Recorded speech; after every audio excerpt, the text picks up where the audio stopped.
So, hello everyone, it's the Cricket Connoisseur here, and welcome to episode 15 of the TCC Talks podcast. Now, today I'm joined by someone who'll be very familiar to any fans of the mighty RCB out there. It is none other than presenter extraordinaire and host of RCB 12-Man TV, Mr. Navneeth Krishna. So, first things first, Navneeth, thank you very much for coming onto the podcast today. How's your day been so far, mate? My pleasure, Aaron. Thank you so much for having me on the podcast. Funnily, this also happens to be my debut on a cricket podcast, so thank you so much. Oh, that's something quite interesting. I wouldn't have thought that. I thought you'd have been on quite a few by now. Well, I've been on a few Insta live chats and stuff, but I was just thinking and I realized that I haven't done a cricket podcast before. So thanks for having me, Aaron. And well, we're getting along. Numbers in India aren't looking very good because we're peaking right now when most of the other countries are on the down. But fingers crossed, hopefully we come out of this as soon as possible and we get to see some live cricket. Of course, yeah. It's massively affected the IPL. It's been very, very strange without it. It's the first year, well, since 2008 that obviously I haven't watched any. And I'm guessing that's the same with you as well, Navneeth. It is. It's funny that we went through an Indian summer without the Indian Premier League because that's not happened from the time that I can remember. It almost feels like, what in the world were we doing before the IPL started, right? Because we're so used to that right now. It's such a big event and part of life here in India. And obviously you guys around the world follow it so closely as well. So you can imagine how big it is here. And it's a bit of a bummer that we didn't have it this year. Hopefully we get to see some IPL later this year. Fingers crossed, RCB, or rather BCCI, no matter what, are going to go all guns blazing, no matter what, to make it happen. So it also depends on what the ICC is planning as well, right? So we'll see how it comes out. Well, fingers crossed, as you said. I think it'll go ahead, to be honest. What's the date? About November, December time, I believe it was. But yeah, fingers crossed. And talking of cricket, it's a brilliant way to start the podcast, really, Navneeth. What was your first ever memory of cricket, either playing or watching the game? You know, I'm not too sure if I've been asked this question ever before, but the earliest memory that I have of cricket was the 96 Cricket World Cup. And I think by then I was already hooked onto the game. I can't remember anything before that. But what I do remember was that I was at my arts class. It was, I think, a Sunday, and it was India-Pakistan that day, that memorable match when the whole Venkatesh Prasad and Amir Sohail incident happened and Ajay Jadeja went hammer and tongs on Waqar Younis and stuff like that. So it was one hell of a match. It happened in Bangalore as well, so my hometown where I was, or where I am right now rather. And the memory that I have was that my dad came over to my arts class and he said that we need to have Navneeth with me as soon as possible because we need to head out somewhere. And I was like, I was even surprised to see my dad. I'm like, why is my dad here talking to my trainer to get me out of class? And then I sit in the car and then we were driving back home, and only then do I realize that he got me out of class so that I can get back in time for the toss for the India-Pakistan, right? So that's the earliest memory that I have of cricket, to be honest. Well, it's a good memory to have. That was a quality World Cup, wasn't it? Eventually won by the Sri Lankans, led by the great Arjuna Ranatunga. What a final that was, wasn't it? Yeah. Yeah, brilliant. So back then, who were your early cricketing idols? Who did you really look up to? You mentioned you're from Bangalore. Bangalore's produced two modern greats of really Indian cricket in Rahul Dravid and Anil Kumble. Who did you look up to? As cliched as I sound, Aaron, I come from India, so you know what the answer is going to be, right? It is the most cliched answer, but you can't think past Sachin Tendulkar. Yeah. You can't, right? Because every one of us grew up watching him bat, and everything that you hear about the man and how, especially in the late 90s and the early 2000s when cricket was not as often as we see it today. And with the advent of the social media world, we obviously have access to the stars a lot more, and we feel like we're a little closer to them than it was before, right? Because the only time we would see them before in the late 90s was when they were playing a cricket match. Otherwise, we would barely get to see them. And to watch Tendulkar bat and to see a country close to 1 billion people come to a standstill when he stepped out to bat, and all those quotes that you've heard about him saying that, the railway station, the train would arrive at a particular station, and if Tendulkar's batting on 98, they would wait for him to get to 100 and only then will the train depart, right? So every one of those things were true because that's just the impact that that man had for that generation and for the sport itself and for the entire country. So it's as, like I said, it's as cliched as it comes, but it has to be Tendulkar. Well, there's nothing wrong with that. Obviously, an absolute legend of the game in every single sense. And as you mentioned, yeah, I mean, just that ability to cause India to stop. Was that the exact same in Bangalore as well? Did that happen in your home city? You mean like train stopping and stuff? Yeah, like the whole city just coming to a stop whenever he's batting. I'm not too sure. I wouldn't know the specifics of it. But in general, that's the sort of impact that he had. And I kid you not, when Tendulkar was batting back in the day, roads were empty because streets were empty. People were glued onto their television sets, right? Because we don't get to see that too often. And it was at a time when, you know, when they said when Tendulkar was back in the pavilion, India would fold pretty quickly, right? So a lot was riding on Tendulkar every single time he stepped out to bat. And it was special. It was special, like those memories of Sharjah against Australia in the Coca-Cola Cup, back-to-back matches, and to do what he did on his birthday in the final against Australia, and against Pakistan, the test match in Chennai. So the very fond memories that we have, obviously, and what he did even in the 96 World Cup as well. But yeah, special. Yeah, definitely. I mean, I love Tendulkar as well. And he did play some IPL. I remember he got his first ever T20 century, didn't he? 2011 against Kochi, that was. Yeah, that was quite a memorable knock. But yeah, so talking of cricket culture, really, this is now. What's the cricket culture like in Bangalore? Because for those out there who've watched Sky Sports, they did a documentary on Mumbai, and they showed the Maidans. They showed how, pretty much from a young age, you're growing up with cricket. What's that like in Bangalore? Is it the exact same, or is it slightly different? It isn't too different in any part of the country, I can tell you that much, right? So Bangalore is very similar. I think cricket, and like you mentioned, Bangalore and Karnataka have produced so many Indian cricketers. And I'm talking about some of the biggest names in Indian cricket, right? From Venkatesh Prasad to Javagal Srinath to Anil Kumble to Rahul Dravid. And right now, we're talking about KL Rahul, Mayank Agarwal, Karun Nair, and the list just goes on. Krishna Gautam and stuff, right? So cricket is embedded here in this state and in this city, right? So right from the grassroots levels, the facilities and the infrastructure here in Karnataka and in Bangalore are high quality, top-notch cricket facilities that we have. We have some really good cricket academies over here. So you'd see people weekends, weekdays, just like any part of the country.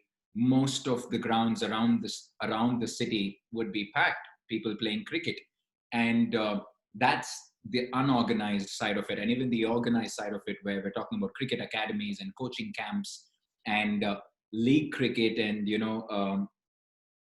club cricket, all of that. There's a very organized section of cricket here in Karnataka as well. And that obviously plays a very big role in producing the stars that we do. So, yeah, it's a good place to be in if you obviously want to nurture your cricketing talent. Well, yeah. And talking of Karnataka, obviously one of the biggest state teams as well, aren't they? Very successful in the Ranji Trophy, won the Syed Mushtaq Ali Trophy as well. What was cricket like in Karnataka before the IPL? Because obviously they've got RCB, my team as well, and your team as well, Navneeth. What was it like growing up in Bangalore without the IPL? And how much did that change once the IPL started? To be very honest, like I mentioned earlier, I have no idea how we survived before the IPL. I genuinely have thought about this several times, but there's almost nothing that comes to my mind because it was only national cricket that we would look forward to, the Indian team traveling overseas or playing their home season during the Indian summer. But it almost feels like a really, really long time ago, right? Because it's been 12 years for the Indian Premier League. This ideally should have been the 13th year. And it's had such a big impact that it's almost erased our memory pre-IPL, right? And that's what it's done. Because once the IPL did start, there was just nothing else. It just absolutely took the country by storm. Everyone was just talking about the Indian Premier League. And it has been the case for the last 12 years. And that just goes to show how successful it's been. But before the IPL, it's just following Team India, to be honest. We would glue into state cricket and Ranji cricket, if it was the semi-final or the final. Up until then, we would follow the scores. I can't even say online because it wasn't cricket online, like the cricket infos and the cricket buzzes of the world didn't necessarily exist back in the day. So we would stay tuned to the news to just get some updates on what's happening and stuff. But my earliest, I can't remember too much before the IPL era, to be honest. Well, that's absolutely fine. And as you said, it just shows how much of an impact it's had. Like we mentioned it earlier, it feels so strange. It feels like a bit of our cricketing years gone.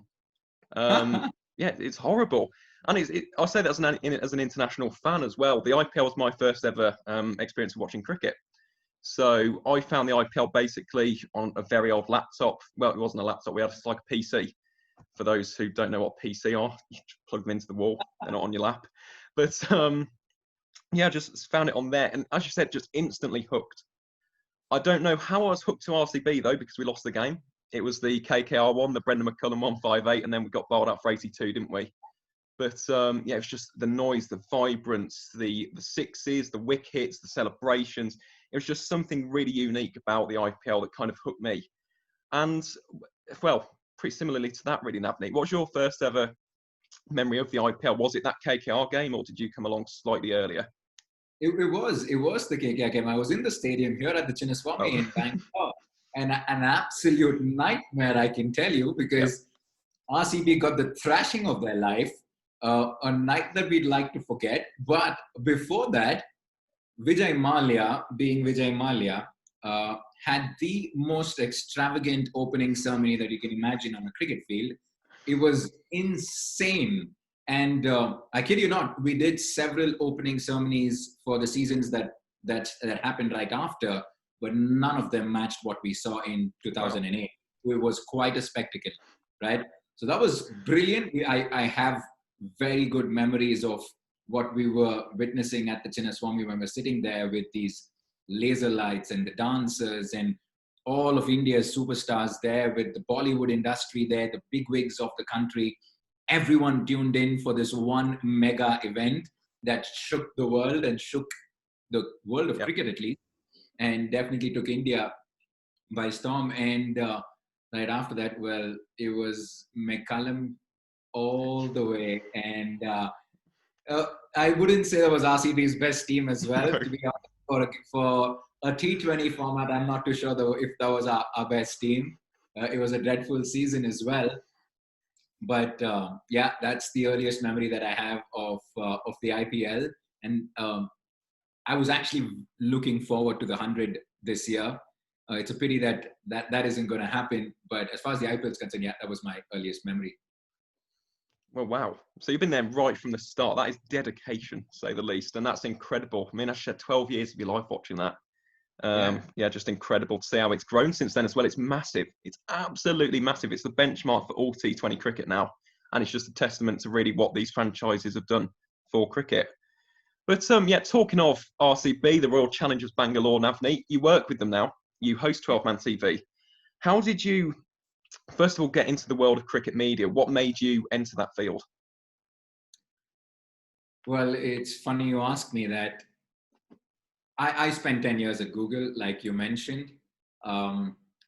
Cricket, being an Indian, was always close to me, just like any other kid, right? And when I was in Google, I had a few opportunities to hold the mic and, host a few events, MC, anchoring, hosting, and the likes. And I would commentate at a few local tournaments, cricket, football, etc. But I started to realize that, I like doing this. It gives me a high. It gives me a high like no other, to be very honest.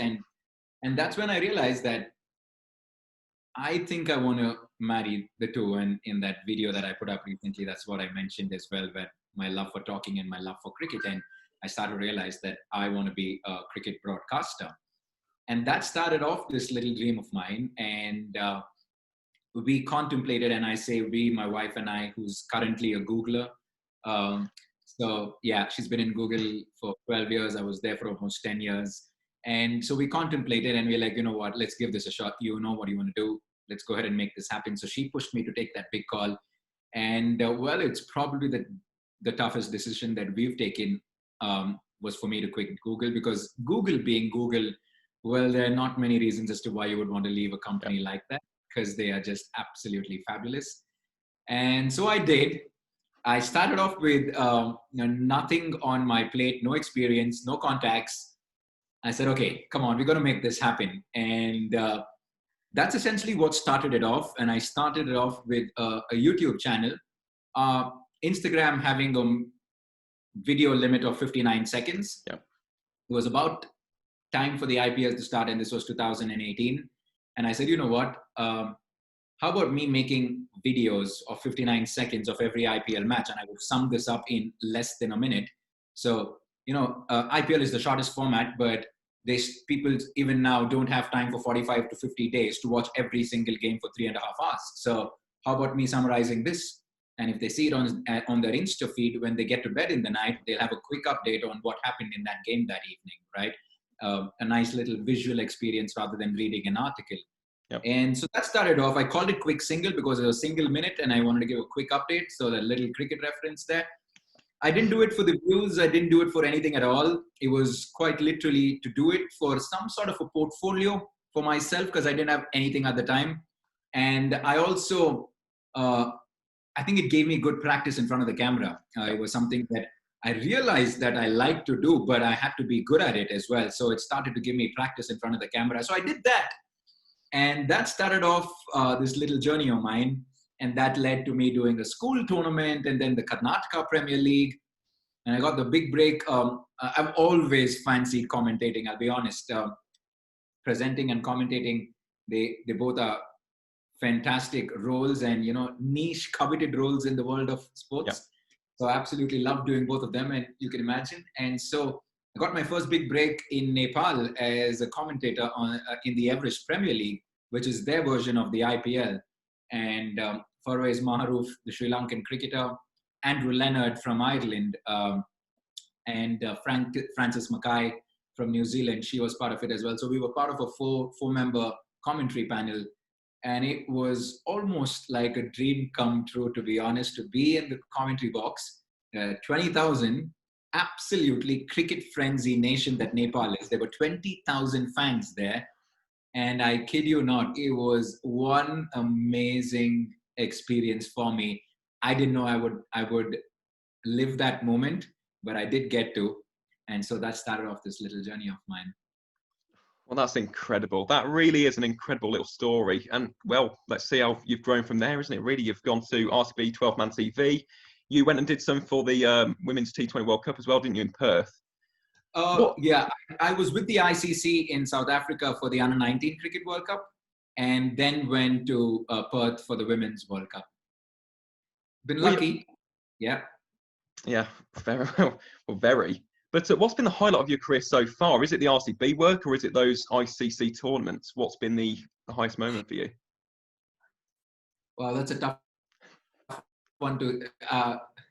it's still a very early journey, very nascent in my journey, to be honest, Aaron. And highlight would be, that first time when I stepped out to RCB and I saw myself on the RCB handle. Yeah. And my video going out to a few million people. And I was like, wow, I didn't see this coming, right? So that it took me a while. I was pinching myself, wait, is this really me? Because it's a franchise that I grew up watching, obviously, considering that I'm from Bangalore. And we would lose year after year, year after year, year after year. But we would still come back, and that's just the way we RCB fans are. It's been 12 years, we're still waiting, but we will keep waiting, right? Of course. And we'll keep waiting until they lift that cup.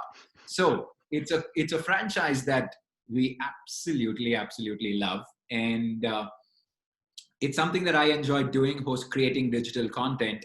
And to suddenly see myself on the RCB handle when I was in Google on a desk job, quite literally a year and a half before, was something that took a while for me to digest. And I think that was special. And likewise, growing up, the ICC is obviously like the ICC. Yeah. And suddenly I get a call to come to South Africa to be a presenter for the Under-19 Cricket World Cup as an ICC insider. And I was like, no, this is definitely not happening. This can't be true. And there I am. And the moment when it struck me was on day one in South Africa for my first game. I'm in the bus from the hotel to the ground, and I have Alan Wilkins, I have H.D. Ackerman, I have J.P. Domini, I have Tom Moody, and I think it was Andy Fla as part of the commentary panel for that day's game. And I was in the bus with them. I was getting to the ground, and I was like, what am I doing here? What in the world am I doing here, right? So I think it's moments like this that make it really, really special, that make you want to give it your all to create more such memories. So I would say it's, stuff like this that come to my mind as, special moments in this little journey. Well, as you mentioned, it has only been a pretty recent journey, but this is just from me personally. I think you're absolutely crushing it. You really are. The RCB content for 12-man TV is absolutely brilliant. You come across really natural on camera. You're a great presenter. I mean, as I mentioned on the live stream the other day, when I was talking to some RCB fans, you're instantly recognisable. And yeah, you're a credit to the franchise, really. You've really given us quite a good online image. So I really wish you the best of luck, Navneeth. I really do, with the remainder of your career. And yeah, talking of RCB now, we're going to switch to the second half of the podcast. We mentioned the 12 years of hurt, and it has really been 12 years of hurt. 12 years of SLR Cup Namde, and yet it's never come home. What do you say has been, we'll start with the positives. What do you think has been the highest point for RCB in those 12 seasons? Highest point, fairly straightforward. It's the big guns. It's the star power right at the very top. That's always been RCB's strong suit. Yep. We've had, it's almost like we've had, who are the three biggest names in T20 cricket? We would have them in RCB's batting lineup, right? And you can't go past Virat Kohli, Chris Gayle, and AB de Villiers. You just cannot, no. Right? And the three of them, boy, did they create some magic at RCB. Home games, away games. Chris Gayle was at his brutal best on most occasions. Virat Kohli, Mr. Consistent, was just doing it time and again, season over season. And AB de Villiers would just come up with these little streaks of, something that only AB can do. And these guys were like quite literally demigods in Bangalore. I can tell you that much, right? So what worked well for RCB was always the firepower with the bat in hand. I think that was always our strong suit. It was always what kept us in contention, to be honest. And yeah, I leave it at that. What's your favourite memory of Chris Gayle? Because obviously he had 6 or 7 wonderful seasons, 2011 to 2017, wasn't it?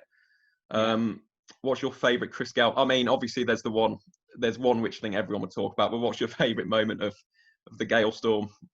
You know what? Like, almost, I wouldn't pick up one particular innings because it's easy for me to pick up the 175 against the Pune Warriors. Yeah, it's easy for me to just say that. But to be honest, every Chris Gayle innings is quite literally the same. He would just come out there, absolutely smack it all over and striking at over 200, and he's back in the pavilion, right? So if you look at the 6 centuries that I think he scored, and I think 5 of them for RCB, if I'm not wrong, all of them, it would be about 110, 120 in about 50 to 60, 65 deliveries. And I'm telling you, Aaron, sitting at the Chinna Swamy, you don't want to have your eyes off the ball, because when he hits it, mind you, there are not too many who can hit it that way. It is flat, it is fast, and you want to get your hands out of the way because you don't want any piece of that. He's injured many people in the stands. He certainly has, but there's no one favorite from Chris Gayle. He would just come out there and do what he loves doing, and I think that's why we absolutely adored him. Yeah, definitely. Were you sad to see him go? Because obviously we did release him at the end of 2017, which was a pretty diabolical season. But were you sad to see him go and go to Kings 11? If I have to be very honest, yes. Um, we could have had Chris Gayle for maybe a season or two more. Um, yes, we didn't win a title, but I think there were certain things that were working well for us. And I'm not too sure if we did more harm for ourselves or good for ourselves by moving Chris Gayle out of the equation, right? So I don't know the specifics of what went down as to why he didn't continue with RCB. But just purely in terms of the team composition and what he brought to the table, especially to RCB. Now, for example, would Chris Gayle make the kind of difference to a Mumbai Indians or a Chennai Super Kings? Probably not. But to an RCB setup, I think he brought plenty of firepower and impact. And I think when you see Chris Gayle in a batting lineup along, and I think it was also how they fed off each other, like the likes of Gayle, Kohli, and AB. When they would bat with each other, you'd see the best of them. And I think it has a lot of that to play as well. When you see some of these stars and they have another star on the other end, I think their A game comes forward, right? And that really helped. I guess it was our loss and Kings 11 to gain. But we have some new inclusions for this season in the form of Finch and Joshua Felipe. So some exciting talent, young talent, experienced talent, obviously. So I'm looking forward to it. Finch is as big as they come in world cricket, obviously. So I'm looking forward to it. But yeah, to your point, I would have loved to see Gayle for at least a season or two more. Yeah, I can agree more, definitely. It was very sad to see him go. And Rahul. I mean, I'm at a loss as to why we let him go. Especially, I think he was averaging 40 plus for us as well. And then we've got let him go to Kings 11. And suddenly he's this major world star, really. Yeah, it's kind of gutting, that one as well. That was quite horrible for me personally. But it's quite, you know what, to be honest, I think Rahul is probably the most aesthetic batsman in the world of cricket. He makes batting looks ridiculously easy. The manner in which he times the ball, he makes it look really, really easy. And unfortunately, I think he peaked in his international career, or he started to peak at a time when RCB let go of him. So it was the wrong point at which we let go of KL Rahul. And I think these were the two biggest decisions that I really wished would have gone otherwise in hindsight. You know, KL Rahul, Virat Kohli, Chris Gayle in the RCB setup even now, and especially considering that KL Rahul, with being an Indian, wouldn't even count as one of the 4 overseas players, you know, makes it that much stronger. But then again, RCB's lost, Kings 11's game. Yeah, it is. It's quite painful. It's painful to this day, really. To watch him just absolutely smashing the ball all over the place as though the ball's 5 times bigger than it actually is. Another bad bit of RCB business, but I suppose we have to live with it. But yeah, you alluded to the 2020 auction. We will talk about that in a bit. But beforehand, we've got to talk about the other side of RCB, which is the low points. What do you say has been the worst moment being an RCB fan? There's been quite a few. So which one would you say has probably been the lowest? Oh man, what can I say? What can I say? To be honest, there are times when you quite literally want to pull your hair apart. You're like, come on, we cannot lose this game. And the 2016 IPL final was exactly that. We were 110 for no loss. Yes, we were chasing a big total. Gayle and Kohli in the center, needing about 111 overs with AB, Virat and Gayle still very much in it. It was RCB's game to lose, right? And it was typical RCB, a dramatic collapse. And the next thing we know, we handed that game to the Sunrisers. It was just absolutely dreadful that evening because it was definitely our game to win, right? So it was moments like that, I think, unfortunately, RCB have a little more as compared to many of the other teams. We're in winning positions. We have the team on paper. But unfortunately, it just doesn't translate into reality when it matters most. And specifically, if I have to really highlight maybe 2 points that we always felt was our weak side was one, our middle order. What happens after Gayle, Kohli, and AB? That's always been the big questions for RCB. We have had a very flaky number 5, 6, and 7 to finish off innings when we're batting first, or to chase down totals when we're batting second, right? And so AB and Virat would do as much as they can. And on days when they fail, then we're looking pretty flaky, to be honest, on those days, right? It's advantage to the opposition. So that's the one big area that I would imagine that the opposition's target as well. Focus on the big ones, get them, and we get the game in hand, right? So, and the second one, absolute, no-brainer. I'm pretty sure you're going to nod your head even before I say this, but well, the death bowling, quite disastrous, to be honest. We just don't seem to get it right with the ball in hand. We've tried different combinations. We've tried spin. We've tried left arm seam, right arm seam. We've tried everything possible. But apart from Yuzi, Chahal, we've not had a set of bowlers that have lasted with us for several seasons in succession. And that doesn't make for good viewing for an RCB fan, because there's just no confidence in the bowling lineup. We've started to sort of string a certain lineup together now with Umesh Yadav coming into the attack and Yuzi Chahal being there. But the foreign seamers, we still seem to rotate a lot. It was Tim Southee, Colin the Grandhome, and the likes last year. We let go of all of them, so we come up with a new combination this year. So it's a bit of the tossing and changing that keeps happening ever so often with our bowling attack.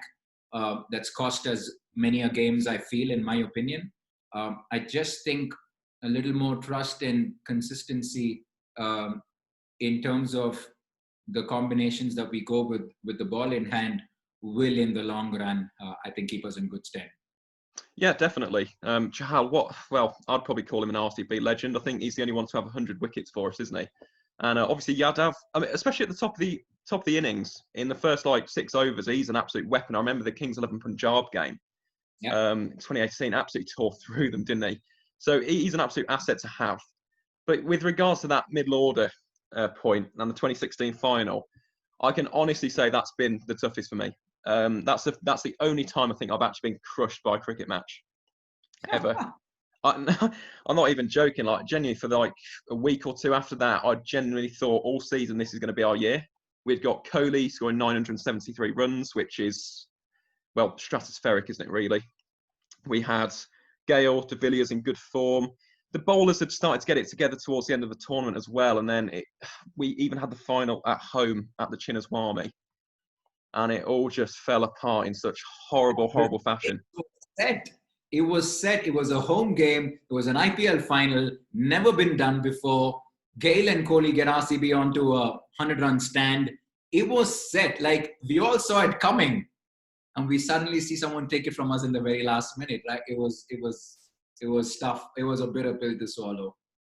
Yeah, definitely. It was worse than 2009. I know 2009 we lost by 6, didn't we, to Deccan. But God, even just talking about 2016, that's worse than the 49 as well. We haven't even mentioned the 49 against Kolkata. What did you think about that performance? That was absolutely comical at times, wasn't it? I don't think RCB turned up that evening. No. I really don't think RCB turned up that evening. It was probably, it's a night to forget. We don't talk about it too much. And,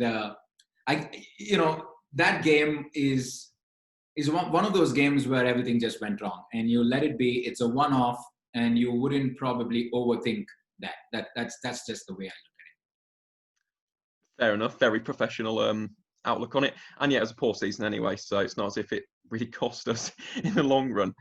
But as you alluded to earlier, Navneeth, obviously we've had the auction, we haven't had the IPL, but we know our squad for the 2020 or if it's going to be 2021 IPL. First of all, what did you think of the appointment of Katic and Hesson? Both pretty big names, got great experience. What do you think about their appointments?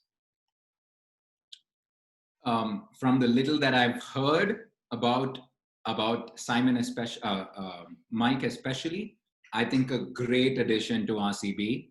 I'll be honest, I haven't necessarily read or heard much about Simon and his experience as a coach and stuff. So I wouldn't comment too much on that, and I'm looking forward to it. I think it's a welcome change to just have the two of them. It's a fresh face, two fresh faces. It's a new season, and I guess sometimes by just changing things around, it really helps, especially in the coaching staff.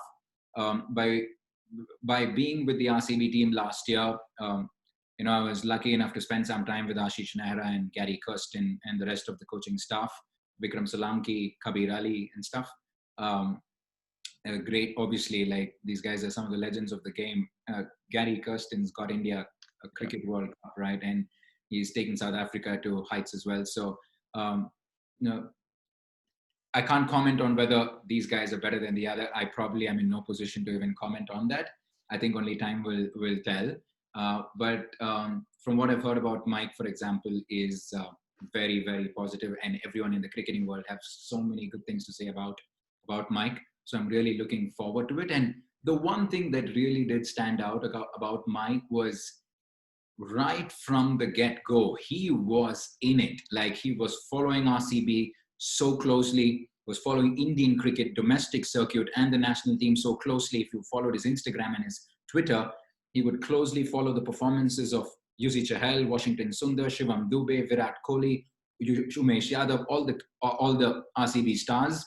And that just showed how excited he was and how invested he was in really, really making this happen. And even before the IPL started, or it was supposed to start this year, he got to Bangalore early March. It was funny that eventually he got stranded here for a while, and it took him a while to get back to New Zealand. But the fact that he was there, and I'm not too sure if there were too many other coaches or directors with their respective franchises, right? I know that the Rajasthan Royals had a camp, Kings 11 did, Chennai Super Kings did, but Mike was there, was trying to figure this out way before the season started. And that was just an indication that, you know what, he's in this and we're here. He means business. But so I really hope that translates to something, and we're excited to see how it works out. Yeah, definitely. With Mike Hesson, he is a cricket badger, if ever there was an apt term for him. Yeah, 100%. And the thing with him, as you mentioned, the likes of Chahal Sundar, on his Instagram, I saw him looking at Devdutt Padikkal as well and giving him some advice. I mean, that's massive for a young player to have someone with that wealth of experience, obviously coach New Zealand, and he is just an obsessive. And I absolutely loved that appointment. It's someone that we want, as you said, a breath of fresh air, someone who's really going to care about our team. And yeah, really excited for that appointment. Glad to see how that goes. And talking of the actual auction itself, what did you make of the auction? What did you make of our new players? I would say, I think on paper, like most seasons, I think we have a very good team on paper, to be honest. And we're talking about, when I talk about the batting lineup, we're talking about Finch, Felipe, obviously AB and Virat. We now have an upcoming Shivam Dube in the middle order. So there's obviously Moeen Ali as well, right? So who had a good season with RCB last year, and he had some fantastic knocks. So with some of these names that I've just mentioned, Parthiv Patel in the mix as well. So we have what it takes to put up good totals. When we talk about the bowling lineup, we're talking about Siraj, who had sort of an off season. He had several off games last season, but he did have the game or two where he came in with some wickets. But we have Umesh Yadav, we have Chahal, we have Dale Steyn, we have Isuru Dana, and we have Chris Morris as an all-rounder. Now, when I look at this, is this the best team on paper? I think it's debatable, because it's hard for us to pick one from these 8 teams, because at the end of the day, most of these teams look on par on paper, right? And are these international names that can win you a T20 Cricket League? Oh, hell yes, for sure, right? Without a doubt, because we're talking about big names from each of these, from their respective countries, right? Chris Morris is really, really a good T20 player to have, because he will contribute at the death overs. He will bowl you those 4 overs, even with the new ball or even at the latter half of the innings as well. So he's good. He's a good person to have in the mix. There's Moeen Ali, obviously another superstar all-rounder. And we have the likes of Dale Steyn and Isuru Udana with the ball, obviously along with Yuzi and Umesh and Siraj. So that's the bowling side of it. And then we have a good depth in our batting as well. So on the whole, I would say, as always, this is a team that can go the distance. But will that happen? I think only time will tell. And I think it's a matter of putting in the performances when it matters most. Well, yeah, definitely. As you mentioned, it is a very strong team. Also, I liked the new direction as well. That's what I liked. The fact that we actually invest in bowlers, the likes of Dale Steyn, you said Udana, Chris Morris had a fantastic Big Bash league for the Sydney Thunder. So for me personally, I was actually very content with it. But would you have added any other names? Because there were some big omissions from the IPL auction this year. Rohan Kadam, for example, who's a Karnataka boy. He's someone who I wouldn't mind seeing in RCB. So would you have selected anybody differently? I was surprised to see Chris Lynn go at his base price, you know. Yes, for Mumbai. Mumbai took him. They have a good batting lineup right now. Now you add Chris Lynn onto that, that is explosive. Yeah. I would imagine Chris Lynn to do what a Chris Gayle has done in the past, right? And in hindsight, if he would have gone, if you knew that he was going to go at his base price, would RCB have been interested in him? I don't know. But I think he would have been a pretty good addition, to be honest. Just for a little bit of some explosiveness and variety at the top, if Finch isn't in his best form. And I'm not a big fan of having Virat Kohli open. I still think he needs to bat number 3 and AB at 4. It just sort of lengthens the batting lineup, and there's more confidence for the people to follow, because that's something that's always been RCB's, downfall. While we want Virat to bat as much as he can, I just think it's good for him to bat at number 3. So with someone like a Chris Lynn at the top, if he can create some early damage, the opposition on the back foot, then Virat comes in and then AB, that sounds a lot more lethal, right? So that was something that I did think about. With the bowling, I can't remember names, like Pat Cummins, I think was just way past what we could afford. Yep. Again, this was a conversation that I had with a whole bunch of cricket fans. And in my opinion, I don't know if 15.5 crores for, I'm not too sure what that translates to in millions, but 15.5 crores for Pat Cummins for an out-and-out bowler in T20 cricket. I'm not too sure if that's the best investment. I think you would want to spend so much on either a star all-rounder who can contribute in multiple facets, or on a really, really top-notch batsman. But that's just my logic. I did have people counter that and say that, bowler's going to win you your matches, and Pat's in the peak of his bowling prowess, so, why not? So, but that's just my argument to that. Well, it's a fair argument, but again, you do have the counter argument. Batsmen win you games, bowlers win you titles, something that RCB have learned over the years, haven't we? Unfortunately. But talking of some bowlers, what about the likes of Arsai Kishore, for example, from Tamil Nadu, leading wicket taker at the Syed Mushtaq Ali Trophy? He went for his base price of 20 lakhs, which is ridiculously cheap for Chennai. And again, Chennai also got Josh Hazlewood, who again is a very good T20 option, for his base price of 2 crore. Do you think we could have gone for either of those two? We could have. I guess there are plenty of ifs and buts.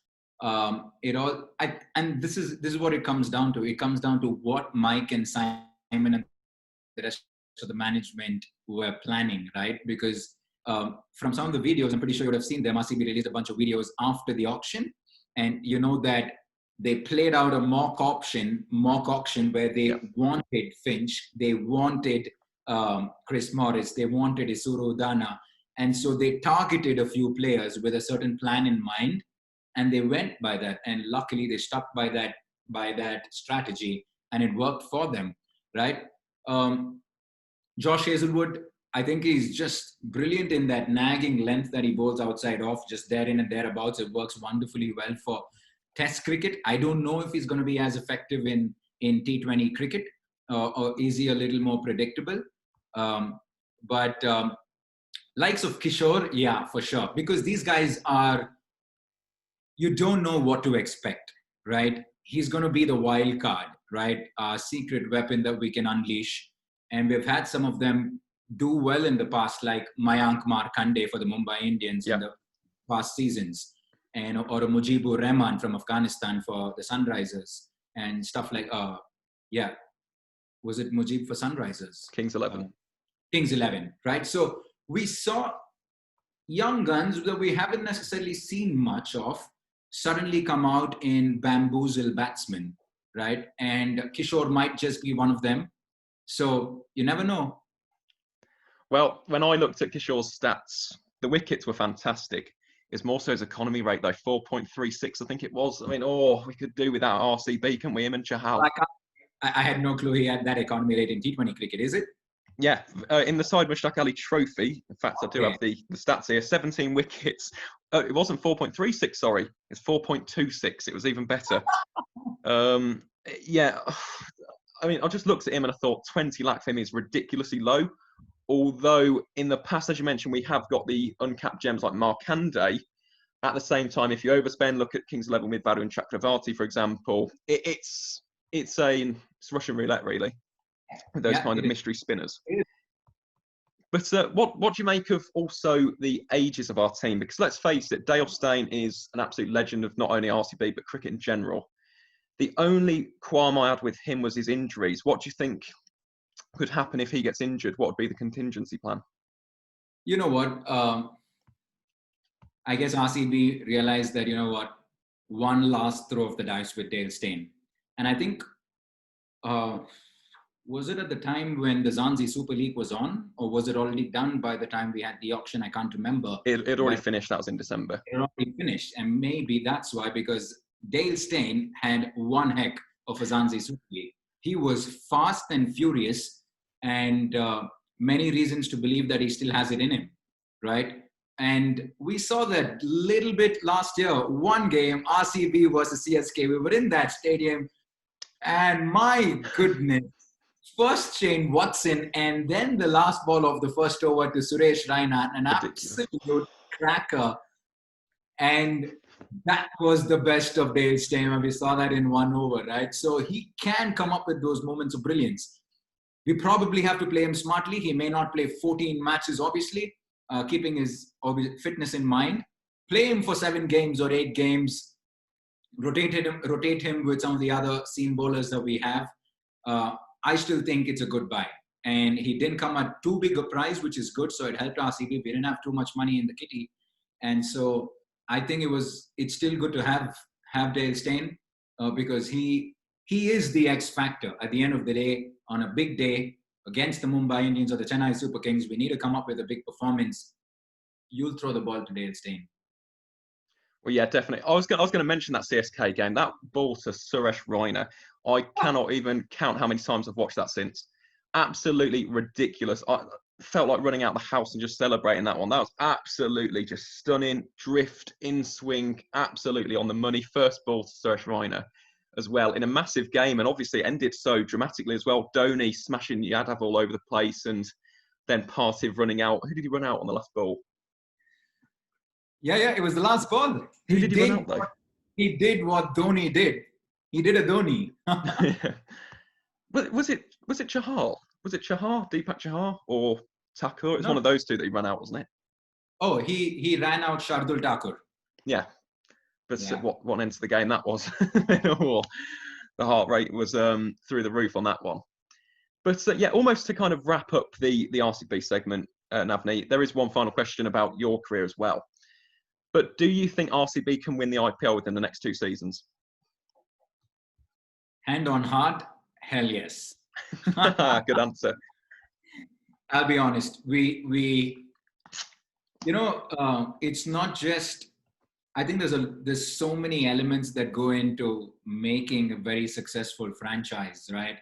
The team is one, the leader is another, the franchise on the whole and what they stand for is one, and it's the fans and just the belief and the faith that they have in that team as well. And when Virat and Yuzi and AB and Gayle and all these guys talk about RCB fans, I'll be honest. The faith, the trust, and the hope that they have on these 15 gentlemen is the same as to what it was 12, 13 years back, right? So it may have been 12 or 13 bad seasons for us, but we still believe that they'll do it very, very soon, right? And we have, let's just say, maybe one of the greatest cricketers of our generations leading this franchise. And if we ever needed more confidence, that was the man, right? So I genuinely think yes. I think we can as well. And as you mentioned, the fans, the bold army, great example of that, wasn't it? The Rajasthan game, which got rained off. It wasn't even a 5-over game. And there was like 3/4 of the ground still full. I could not believe that. The dedication. I mean, that's on my bucket list. Go and watch an RCB game at the Chinna Swamy. Dude, absolutely incredible. It was past midnight.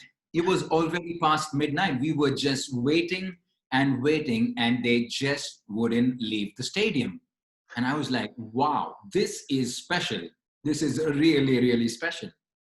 And yeah, like you mentioned, Aaron, make your way to India the next time the IPL's on. Watch an RCB game at the Chinna Swamy. It is unlike anything else. I've been to every other stadium, every other home game of all the other franchises. Eden Gardens is special, all right, with 60, 70,000 fans at the Eden Gardens.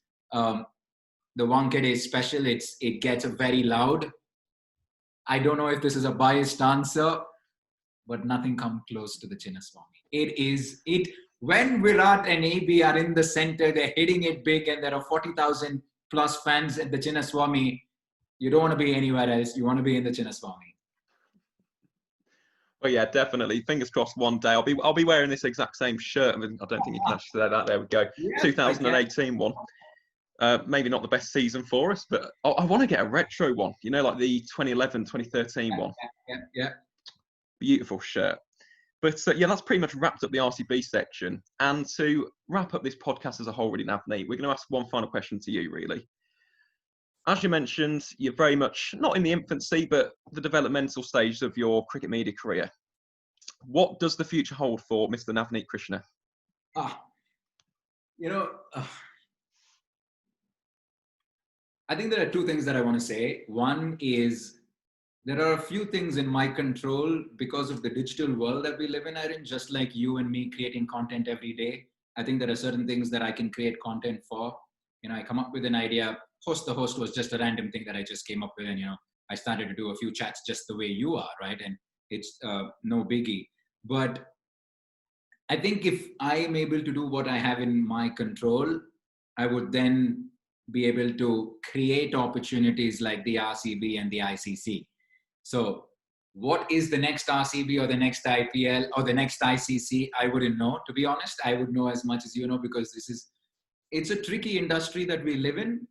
It's a very, very tricky industry. It's a really small industry with a handful of people, known faces, but it's also a very niche industry, right? It's few people, but very few spots. If I talk about the cricket broadcasting space, right? But the cricket content world, I think people are hungry for content, and that's my aim, is to just put out good cricket content at the end of the day, right? Is go down memory lane, talk about something special people would want to listen to. And I guess I'm going to stick to just creating good cricket content, and hopefully I'll be able to unearth plenty more RCBs and ICCs. I guess I'm going to take it as it comes, to your point as to what the future holds. The beauty about it is I don't know what it holds. I had no clue that an ICC or an RCB will happen. If you would have told me a year and a half back, there was no way I would have believed you, right? So that gives me the confidence that, anything can happen in the future as well. So we'll stick at it. Well, I mentioned this pretty much, about halfway through. I wish you the very best of luck. I really do, Navneeth. I love your content. Love the 12th man stuff. I did watch the host, which almost was a bit of an inspiration for this podcast, really. So I thank you for that. You've been an absolutely incredible guest. For those who have tuned into the podcast, go and check him out on Instagram. I'll be leaving the links to all of your social media, Navneeth. Would you also like me to leave a cheeky link to navneethkrishna.com? Yes, you can. But I think my Instagram would be the best fit because it's up to date on everything that I'm up to. Well, yeah, I'll be doing that. So links to Navneeth's socials will be down below. Navneeth, do you have any just kind of, final words to say regarding the podcast? I just want to say thank you so much for having me. This is my cricket podcast debut, and I'm super excited. I've been thinking of doing one myself, so I'll probably get to it at some point of time. Aaron, hopefully we get to see each other in person, whether it's in the UK, whether it's in India, in the Chinna Swamy for an RCB game. I'm not too sure, but the only thing that I'm really hoping for is that we see the back of COVID-19 and we really get back to some cricket on the feet, because I'm getting a bit restless at the moment, is what I would say. Yeah, sentiments echoed by cricket fans across the world. That's a lovely wrap-up message, Navneeth. As I said, it's been an absolute privilege. To everyone who's tuned in, thank you as always for joining. And as always, guys, enjoy the rest of your day.